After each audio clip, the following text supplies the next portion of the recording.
নমস্কার সকল গল্পপ্রেমী ও সাহিত্যপ্রেমী শ্রোতা বন্ধুদের আমার অনেক স্বাগত।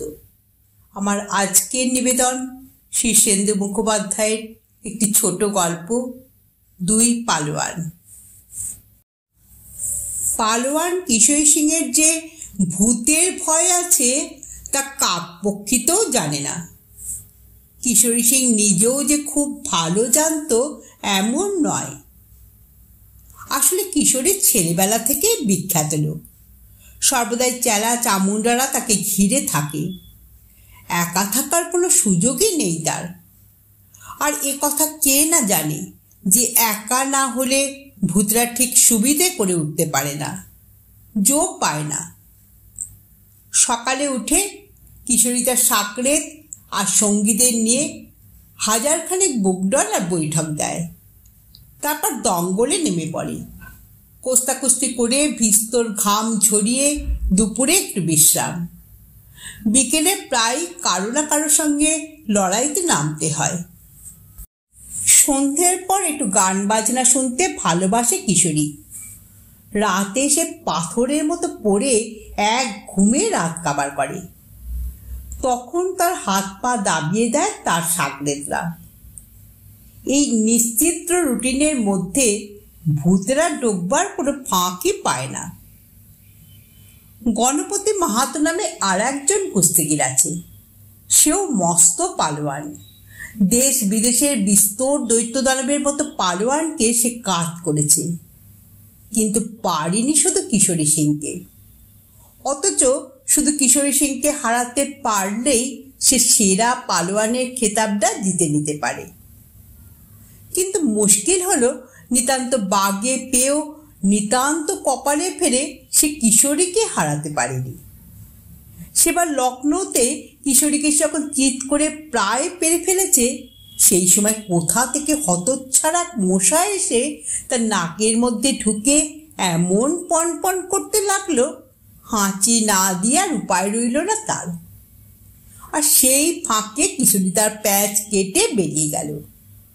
আর দ্বিতীয় হাঁচিটার সুযোগে তাকে রদ্দা মেরে চিৎ করে ফেলে দিল। পাটনাতেও ঘটল আর এক কাণ্ড। সেবার কিশোরীকে বগলে চেপে খুব কায়দা করে স্ক্রু প্যাচ আঁটছিল গণপতি। কিশোরীর তখন দমসম অবস্থা। ঠিক সেই সময় একটা ষাঁড় খেপে গিয়ে দঙ্গলের মধ্যে ঢুকে লণ্ডভণ্ড কাণ্ড বাঁধিয়ে দিল। কিন্তু গণপতি দেখল এই সুযোগ হাতছাড়া হলে আর কিশোরীকে হারানো যাবে না। সুতরাং সে প্যাঁচটা টাইট রেখে কিশোরীকে ল্যাং মেরে ফেলে দেওয়ার ফিকির খুঁজছিল। সেই সময় ষাঁড়ের তাড়া খেয়ে দর্শকরা সব পালিয়েছে।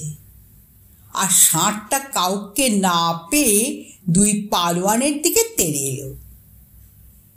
কিশোরী তখন বলল, গণপতি ছেড়ে দাও, ষাঁড় বড় ভয়ঙ্কর জিনিস।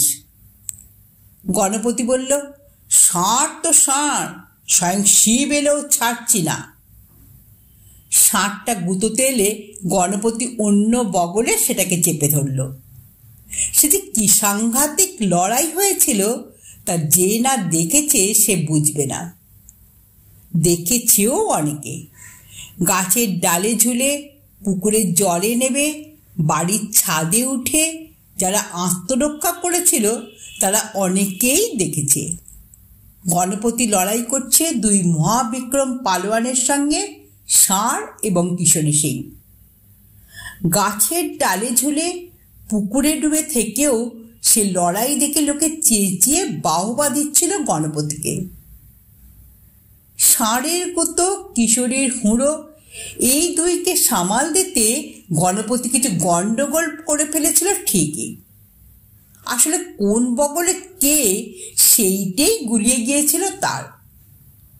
হুড়ো যুদ্ধর মধ্যে যখন সে এক বগলের আপদকে জুৎসই একটা প্যাচ মেরে মাটিতে ফেলেছে, তখনও তার ধারণা যে চিৎ হয়েছে কিশোরী।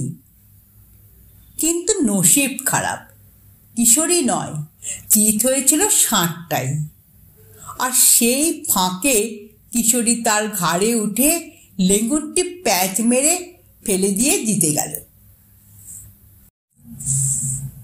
তৃতীয়বার তালতলার বিখ্যাত আখড়ায় কিশোরীর সঙ্গে ফের মোলাকাত হলো। গণপতি রাগে দুঃখে তখন দুনো হয়ে উঠেছে। সেই গণপতির সঙ্গে সুন্দরবনের বাঘ পর্যন্ত রণে ভঙ্গ দিয়ে লেজ গুটিয়ে পালাবে। তার হুঙ্কারে তখন মেদিনী কম্পমান।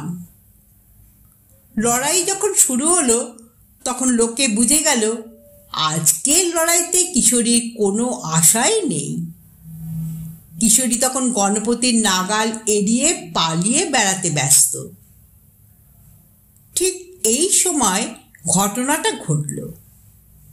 ভাদ্র মাস, তালতলার বিখ্যাত 5 সিঁড়ি 7 সিঁড়ি তাল ফুলে আছে চার ধারে।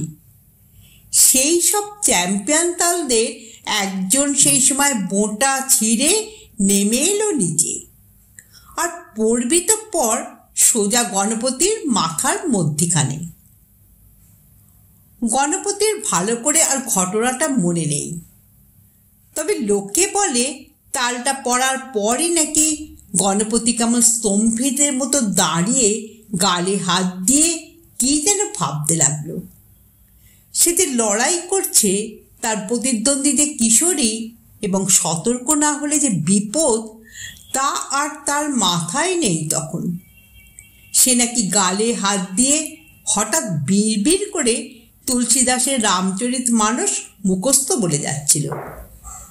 কিশোরী যখন সেই সুযোগে তাকে চিৎ করে তখনও সে নাকি কিছুমাত্র বাধা দেয়নি, হাত জোর করে রামজিকে প্রণাম জানাচ্ছিল। গণপতির বয়স হয়েছে, শরীরের আর সেই তাগত নেই। কিশোরী সিংকে হারিয়ে যে খেতাবটা সে জিততে পারল না, এসব কথাই সে সারাক্ষণ ভাবে। ভাবতে ভাবতে কি হলো কে জানে, একদিন আর গণপতিকে দেখা গেল না। ওদিকে কিশোরীর এখন ভারী নামডাক। বড় বড় ওস্তাদকে হারিয়ে সে মেলা কাপ মেডেল পায়। লোকে বলে কিশোরীর মতো পালোয়ান দুনিয়ায় দ্বিতীয়টি নেই। তা একদিন ডাকে কিশোরীর নামে একটা পোস্টকার্ড এলো। গণপতির আঁকাবাঁকা হস্তাক্ষরে লেখা, ভাই কিশোরী, তোমাকে হারাতে পারিনি জীবনে, এই আমার সবচেয়ে বড় দুঃখ। একবার মশা, একবার ষাঁড় আর একবার তাল আমার সাথে বাদ সেধেছে, তবু তোমার সঙ্গে আর একবার লড়বার বড় স্বাদ। তবে লোকজনের সামনে নয়, আমরা দুই পালোয়ান নির্জনে পরস্পরের সঙ্গে লড়াই করব। আমি হারলে তোমাকে গুরু বলে মেনে নেব, তুমি হারলে আমাকে গুরু বলে মেনে নেবে। কে হারলো কে জিতলো তা বাইরের কেউ জানবে না, জানবো শুধু আমি আর জানবে তুমি। যদি রাজি থাকো তবে আগামী অমাবস্যায় খেতুপুরের শ্মশানের ধারে ফাঁকা মাঠটায় বিকালবেলায় চলে এসো, আমি তোমার জন্য অপেক্ষা করব। চিঠিটা পড়ে কিশোরী একটু ভাবিত হলো। সত্যি বটে, গণপতি খুব বড় পালোয়ান এবং কপালের জোরেই তিনবার কিশোরীর কাছে জিততে জিততেও হেরে গেছে। অত বড় একটা পালোয়ানের এই সামান্য আবদারটুকু রাখতে কোনো দোষ নেই। হারলেও কিশোরীর ক্ষতি নেই, সাক্ষী সাবত্য থাকবে না। কিন্তু হারার প্রশ্নও ওঠে না। কিশোরী এখন অনেক পরিণত, অনেক অভিজ্ঞ। তাছাড়া গণপতিকে যে সে খুব ভালোভাবে হারাতে পারেনি সেই লজ্জাটাও তার আছে। সুতরাং লজ্জাটা দূর করার এই সুযোগ। এবার গণপতিকে ন্যায্য মতো হারিয়ে সে মনের খচখচানি থেকে মুক্ত হবে। নির্দিষ্ট দিনে কিশোরী তৈরি হয়ে খেতুপুরের দিকে রওনা হলো। জায়গাটা বেশি দূরেও নয়, 3 পোয়া পথ, নিরিবিলি জায়গা। শ্মশানের ধারে মাঠটায় গণপতি অপেক্ষা করছিল। কিশোরীকে দেখে খুশি হয়ে বলল, এসেছ, তাহলে লড়াইটা হয়ে যাক। কিশোরীও গোঁফ চুমড়ে বলল, হোক। দুজনে ল্যাঙট এঁটে গায়ে মাটি থাবড়ে নিয়ে তৈরি হলো। তারপর 2 পালোয়ান তেড়ে এলো দুদিক থেকে।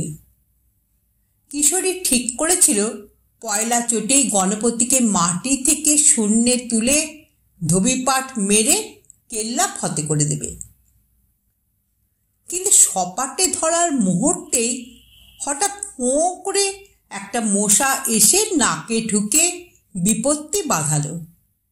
হ্যাঁচো হ্যাঁচো হাঁচিতে গগন কেঁপে উঠল। আর কিশোরী দেখল কে যেন তাকে শূন্যে তুলে মাটিতে ফেলে চিৎ করে দিল। গণপতি বলল, আর একবার। কিশোরী লাফিয়ে উঠে বলল, আলবাত। দ্বিতীয় দফায় যা হওয়ার তাই হলো। লড়াই লাগতে না লাগতেই একটা ষাঁড় কোথা থেকে এসে যে কিশোরীর বগলে ঢুকল তা কে বলবে। কিশোরী আবার চিৎ। গণপতি বলল, আর একবার হবে? কিশোরী বলল, নিশ্চয়ই। কি হবে তা বলাই বাহুল্য। লড়াই লাগতে না লাগতেই দশাশয়ী এক তাল এসে পড়ল কিশোরীর মাথায়। কিশোরী পাখি সব করে রব আওড়াতে লাগলো এবং ফের চিৎ হল। হতভম্বের মতো যখন কিশোরী উঠে দাঁড়ালো তখন দেখল গণপতিকে ঘিরে ধরে কারা যেন খুব উল্লাস করছে, কিন্তু তারা কেউই মানুষ নয়। কেমন যেন কালো কালো ঝুলকালির মতো রং, রোগা, তেঠেঙে লম্বা, সব অদ্ভুত জীব। জীব নাকি অন্য কিছু?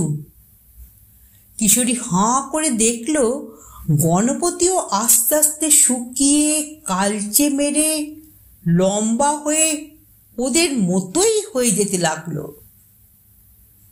কিশোরী আর দাঁড়ায়নি, বাবারে মারে বলে চেঁচিয়ে দৌড়তে লেগেছে।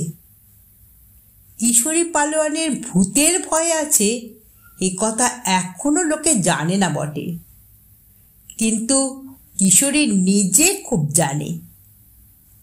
আর এই জানলে তোমরা। আপনারা এতক্ষণ শুনছিলেন শীর্ষেন্দু মুখোপাধ্যায়ের 2 পালোয়ান গল্পটি। গল্পটি এখানেই সমাপ্ত হলো। যদি শ্রোতা বন্ধুদের আমার গল্প পাঠ ভালো লেগে থাকে তাহলে অবশ্যই একটা লাইক দেবেন এবং পাশের মানুষের সঙ্গে গল্পটি শেয়ার করবেন। আর যারা প্রথমবার আমার চ্যানেলে গল্পটি শুনছেন তারা কাইন্ডলি একটু সাবস্ক্রাইব করে দেবেন। আপনারা সকলে খুব ভালো থাকবেন। নমস্কার।